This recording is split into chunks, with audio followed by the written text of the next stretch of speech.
जीवन की सच्चाई आपको पता है क्या है? जीवन में हमेशा एक दूसरे को समझने का प्रयत्न करो, परखने का नहीं। लोग बदलते नहीं हैं, बस सिर्फ इतना होता है, या तो आप में उनकी दिलचस्पी खत्म हो जाती है या आपसे ज़्यादा दिलचस्प उन्हें कोई और मिल जाता है। समय नहीं लगाना ये तय करने में कि आपको क्या करना है, वरना समय ये तय कर लेगा कि आपको क्या करना है। शिकायत वहाँ होती है जहाँ विश्वास ना हो।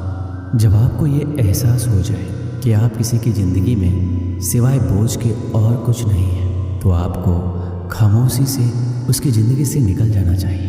क्योंकि प्रेम जुदाई बर्दाश्त कर लेती है, लेकिन बेइज्जती बिल्कुल भी नहीं। अनुभव कहता है कि मेहनत आदत बन जाए तो कामयाबी मंजिल बन जाती है। सबसे ज़्यादा दुखी अपनों का पराया होना होता है। अपने आप को तैयार करो, हर किसी की बात को अपने ऊपर लेना बंद करो। छोटी सोच वाले खुद भी आगे नहीं बढ़ते और साथ वालों को भी आगे नहीं बढ़ने देते।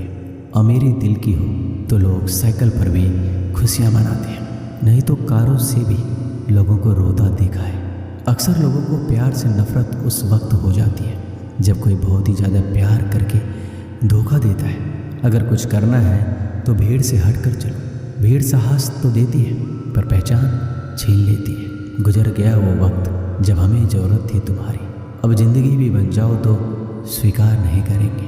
कांच के जैसा होता है भरोसा, कितना भी संभालो आखिर में टूट जाता है। इंसान ही इंसान का रास्ता काटता है। बिल्लियाँ तो यूं ही बदनाम है।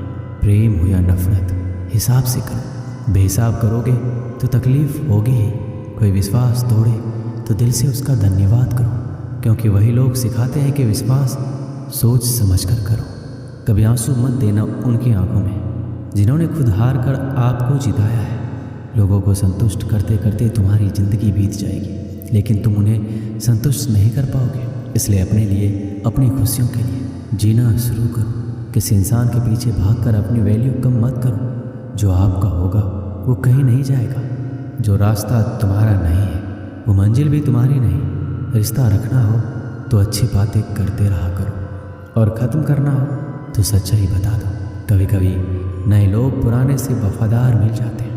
आजकल के इंसान दिल से नहीं, ज़रूरत से रिश्ता बनाते हैं। लोगों ने कुछ दिया तो सुनाया भी बहुत कुछ।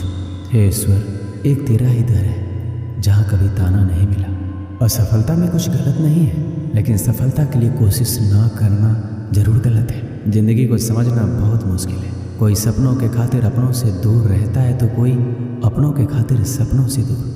ना फिसलो इस उम्मीद में कि कोई तुम्हें उठा लेगा। सोचकर मत डूबो कि तुम्हें कोई बचा लेगा। देखा तुम्हारे मुसीबत में तो हर कोई मजा लेगा।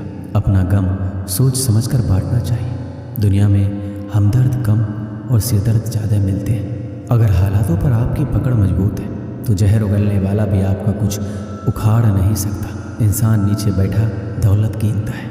कल इतनी थी, आज इतनी बढ़ गई। ऊपर वाला हंसता है और इंसान की सांसें गिनता है। कल इतनी थी और आज इतनी हो गई।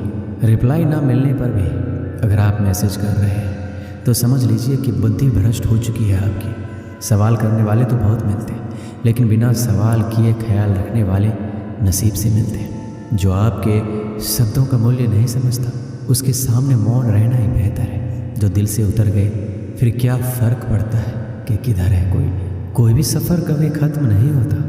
या तो रास्ता बदल जाता है या फिर वास्ता ही ख़त्म हो जाता है। दोस्तों, आज मैं आपको भगवान श्री कृष्ण के द्वारा दिए गए 5 ऐसी बातों के बारे में बताऊंगा जिससे आपकी ज़िंदगी और भी आसान हो जाएगी और आपके मन में चल रहे सारे सवाल के उत्तर मिल जाएंगे। श्री कृष्ण कहते हैं, लोग क्या कहेंगे इस बारे में विचार करके ही कार्य करने चाहिए। ये गीता का सबसे क्रांतिकारी संदेश है, क्योंकि आज के मोटिवेशनल स्पीकर कहते हैं कि लोग क्या कहेंगे इसकी परवाह मत करो। लोगों का तो काम है कहना।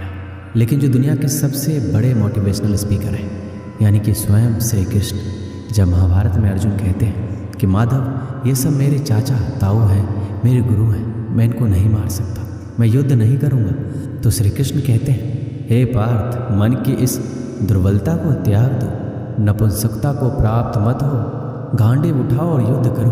क्योंकि अगर तुम इस युद्ध भूमि में आकर युद्ध नहीं लड़ोगे तो लोग तुम्हें युगों युगों तक कायर और डरपोक कहेंगे। तो श्री कृष्ण यहाँ अर्जुन से कह रहे हैं कि अगर युद्ध नहीं करोगे तो दुनिया तुम्हें कायर कहेगी, इससे आप खुद समझ सकते हैं कि लोग क्या कहेंगे। इस बात की परवाह करनी चाहिए, क्योंकि अगर किसी को लोगों के गलत कहने का भय नहीं होगा तो वो गलत और अनैतिक काम करने से पहले सोचेगा ही नहीं। तो अगर एक दो लोग आपको कुछ उल्टा सीधा कहते हैं तो उसकी मत सुनो, लेकिन अगर सभी लोग आपको गलत बोलते हैं तो ये मत कहो कि लोगों का काम है कहना। अपने अंदर झांको और देखो कि आप कहाँ पर गलती कर रहे हैं। श्री कृष्ण दूसरी बात कहते हैं, इंसानियत के सिवा इस दुनिया में कुछ भी नहीं रहता है। इंसान जब पैदा होता है तब वो नंगा आता है, जब वो मरता है तब उसको ऐसे ही जला दिया जाता है, उसके साथ में कुछ भी नहीं जाता। ज़िंदगी में आपको जो कुछ भी यहाँ आने पर मिला है वह आपके आने से पहले किसी और का था, और जब आप यहाँ से चले जाओगे तो किसी और का हो जाएगा। जो पैसे आपके पास है, जो नाम आज आपके पास है और जिस पोजीशन पर आप हैं उस पोजीशन पर आपसे पहले यहाँ कोई और था। आज भले ही आप, लेकिन कल कोई और आपसे वो छीन लेगा। दोस्तों, यही सृष्टि का नियम है और ये भागवत गीता की सबसे बड़ी सीख है जो हर एक आदमी को समझना चाहिए। तो अगर बदलाव ही इस दुनिया का नियम है तो ऐसी कौन सा चीज़ है जो हमेशा रहती है? तो कोई ऐसी चीज़ जरूर होगी जो हमारे मरने के बाद भी इस दुनिया में रहेगी। वो चीज़ है इंसानियत। सबसे पहले आप एक अच्छे इंसान बनिए। हर एक मनुष्य उस परमात्मा का अंश है और हम सीधे तौर पर उस परमात्मा से जुड़े हुए हैं। दोस्तों, हमारी आत्मा कभी गलत नहीं हो सकती, पर हम शरीर के सुखों के लिए गलत कर्मों को करने में लग जाते हैं और उनका नतीजा भी गलत होता है। आज हमारे पास जो कुछ भी है, चाहे हमारा प्यार हो, कोई रिश्ता या फिर पैसा या नाम, वो सब हमसे एक न एक दिन छिन जाएगा या दूर चला जाएगा। यही सृष्टि का नियम है। जो कल किसी और का था आज आपका है, लेकिन जो आज आपका है वो आने वाले दिनों के बाद किसी और का हो जाएगा। इसलिए किसी भी चीज़ का अहंकार ना करें और हर एक व्यक्ति के साथ आदर के साथ पेश आए। श्री कृष्ण तीसरी बात कहते हैं कि कर्म करो, फल की इच्छा मत करो। मनुष्य कर्मों के बंधन से बंधा हुआ है। हम एक क्षण भी बिना कर्म किए नहीं रह सकते। जब हम सोते हैं तब भी हमारा मन काम करता है। मनुष्य कभी कर्म किए बिना नहीं रह सकता, लेकिन अगर जीवन में तरक्की करनी है तो मनुष्य को निष्काम भावना के साथ अपना कर्म करते जाना चाहिए। फल की कोई भी इच्छा नहीं रखना चाहिए।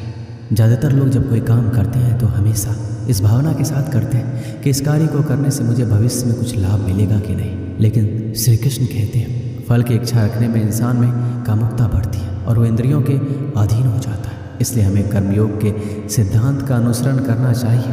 कर्मयोग यानी बिना फल की इच्छा किए कर्म करना चाहिए। बिना इच्छा के कर्म करने का एक फ़ायदा ये भी होता है कि आप काम पर ज़्यादा ध्यान दे पाते हैं। श्री कृष्ण चौथी बात बताते हैं, लड़ाई से डरने वाले मिट जाते हैं। जिंदगी एक उत्सव है, संघर्ष नहीं। यदि आप अपनी ज़िंदगी को संघर्ष समझते हैं तो निश्चित ही वह संघर्षमय होने वाली है। हालांकि जीवन के कुछ मोर्चों पर व्यक्ति को लड़ने के लिए हमेशा तैयार रहना चाहिए।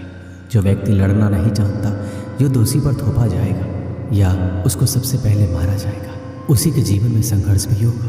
महाभारत के पांडवों को यह बात श्री कृष्ण ने अच्छे से सिखाई थी। पांडव अपने बंधुओं और भाइयों से लड़ना नहीं चाहते थे, लेकिन श्री कृष्ण ने समझाया जब किसी मसले का हल शांतिपूर्ण किसी भी तरीके से नहीं होता तो फिर युद्ध ही एकमात्र विकल्प बच जाता है। कायर लोग युद्ध से पीछे हटते हैं, इसलिए अपनी चीज़ को हासिल करने के लिए कई बार युद्ध करना पड़ता है और अपने अधिकारों के लिए कई बार लड़ना पड़ता है। श्री कृष्ण पांचवी बात कहते हैं, काम, क्रोध और लोभ नरक के 3 द्वार हैं। जब मनुष्य अपने कर्मों के फल का इच्छा रखता है तो उसके मन में काम की उत्पत्ति होती है। ये काम ही मनुष्य का सबसे बड़ा दुश्मन है, क्योंकि यह आग की तरह जलता रहता है।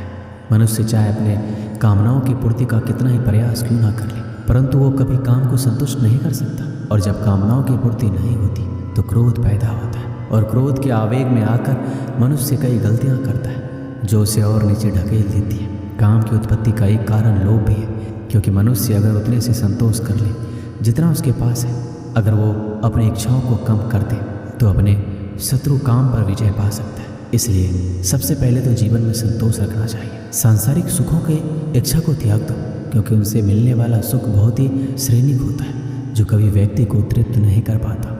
इंद्रियां और मन ही काम का जन्म स्थल है। इसलिए अगर काम रूपी इस दुश्मन को हराना है तो अपने इंद्रियों को वश में करना सीखो और उन्हें भगवान में लगाओ। एक समय की बात है, अफ्रीका महाद्वीप में हीरों की कई खानों की खोज हो चुकी थी, जहाँ से बहुतायत में हीरे प्राप्त हुए थे। वहाँ के एक गांव में रहने वाला किसान अक्सर उन लोगों की कहानियाँ सुना करता था जिन्होंने हीरों की खान खोजकर अच्छे पैसे कमाए और अमीर बन गए। वह भी हीरे की खान खोजकर अमीर बनना चाहता था।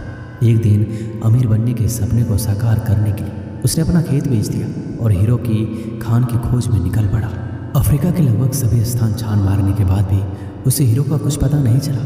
समय गुजरने के साथ उसका मनोबल गिरने लगा। उसे अपना अमीर बनने का सपना टूटता दिखाई देने लगा।